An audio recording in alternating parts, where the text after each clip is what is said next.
Really, the only way to enjoy this car is if you're bald.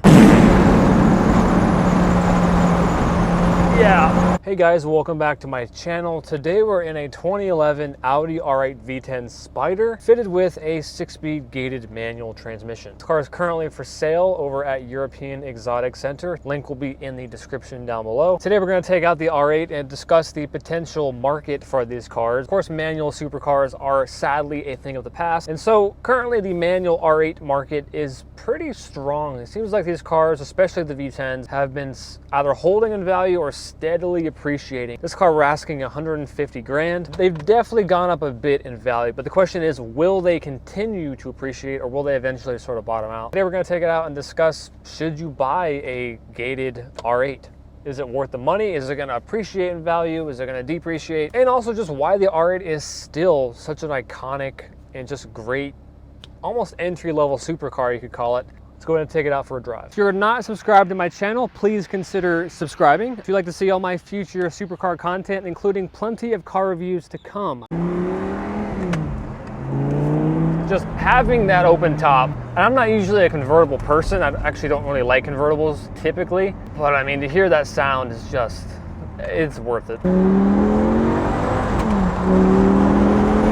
So we're starting with a 5.2 liter naturally aspirated V10, 525 horsepower, 0 to 60 in 3.8 seconds, and it is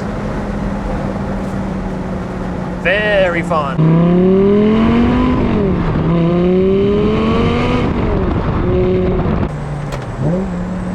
Revs to 8,500 RPM, top speed of around 200 miles an hour. Really, the only way to enjoy this car is if you're bald. You know, if you're not bald, things don't look great. Yeah, this has some of the worst like wind buffeting of any car I've ever been in. Kind of reminds me of a certain Jeremy Clarkson a bit with the R8.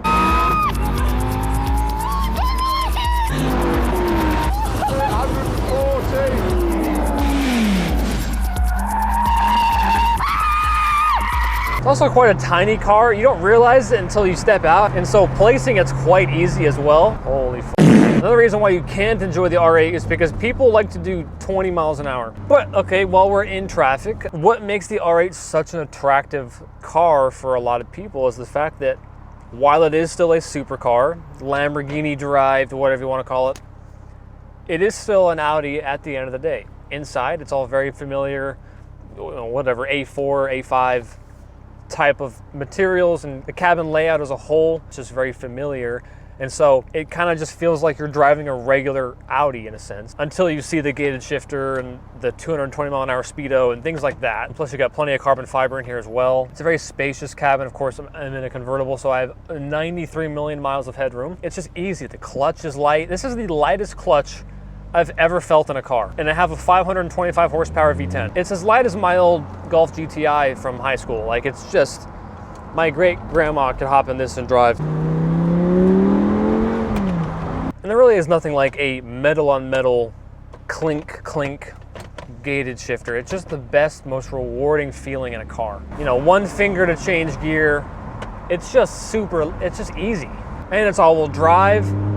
So you feel super confident pinning it around corners. So it's not very intimidating to drive either. If you hop into, you know, an Aventador or even like a McLaren, it has this sense of occasion and sense of theater to them that might be a little bit overwhelming to some people, nerve-wracking. This, not to say that there's no theater at all. I mean, that's some theater. It's not scary to drive. And you know what? We're going over these pretty terrible bumps right now, and it's not bad. I mean, it's not. So yeah, the car market as a whole is sort of starting to soften a little bit. I mean, there's certain cars, definitely not at all, but you got cars like manual Murcielagos going crazy, Diablos, 458s are still really strong, hovering around the $200,000 mark. Is this one of them? I don't know. I think anything manual, especially gated manual, is going to do very well long term, especially now that they're done making the R8. Hello, Turbo S.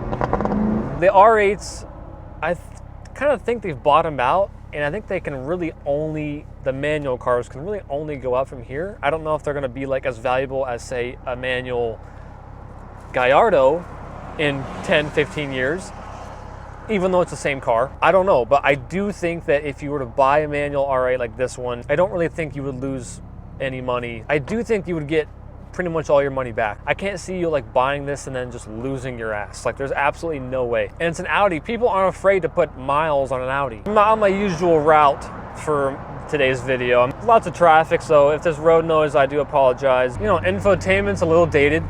No Bluetooth audio somehow. And you're getting that Lambo experience for less money. And it is a great sound. I do think at times it's a little quiet for my liking. I mean, that is a great sound. I just wish it was opened up a little bit more. I know the Gallardo was a little bit louder. The Lambos are always tuned a bit more aggressively, but super linear. I mean, no turbos, so you just got instant power. It's very predictable. It's not scary at all. And yeah, by modern standards, this car is not that quick, but that's kind of why it's more fun. It smells like pretzels. Sorry, I got distracted. That does smell good. No, let me get out of this area. Anyways, because it's not so frightening, you can enjoy the speed and take all of it in. Enjoy all the sensations and the vibrations and just the steering, and you can feel everything come together without feeling like you're dying or you're about to die. Like in a McLaren, right, they're my favorites to drive, but can I really take it all in when it feels like I'm jumping through hyperspace? Not really. Your stomach drops, and that's kind of, you're just kind of focused on not hitting the NPC that's sitting on the park bench. Like a car like this, yes, you could still get into some trouble with it, of course, but it's not always like prison time. It's maybe, you know, hey, here's a warning. It's not life behind bars. And then you got the, you know, Tesla people, oh, my Model 3 is quicker though. It's like, yes, the person buying this car is well aware of this and doesn't care. Nobody would ever buy supercars ever again if we care that your Tesla was quicker than it. And being an Audi, you know, maintenance, Audis and all those German brands can have issues just like any other car, but it's not Ferrari prices. You know, like you don't feel like you have to do highly illegal things to come up with the money to pay for an oil change. You just service like a car. Is it a Honda Civic? No. And also this car kind of blends in relatively well. It doesn't get a ton of attention. I mean, car guys will look, 13-year-old car spotters are gonna look, maybe 60-year-old men, you know, women, that nobody really looks at this car. I mean, women don't look at any car really, unless it's pink. Only complaint, this little like, the shifter itself has these weird like sharp ridges on it.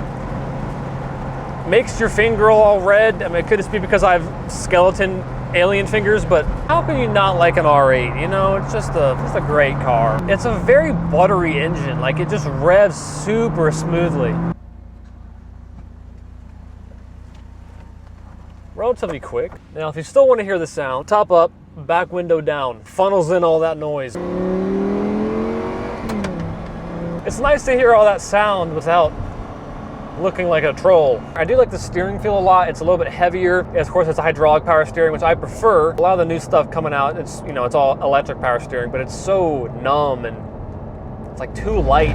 I like this heavier steering, a little more input. Thank you guys so much for watching. If you liked the video, give it a thumbs up, subscribe to my channel down below, and I will see you guys in the next one.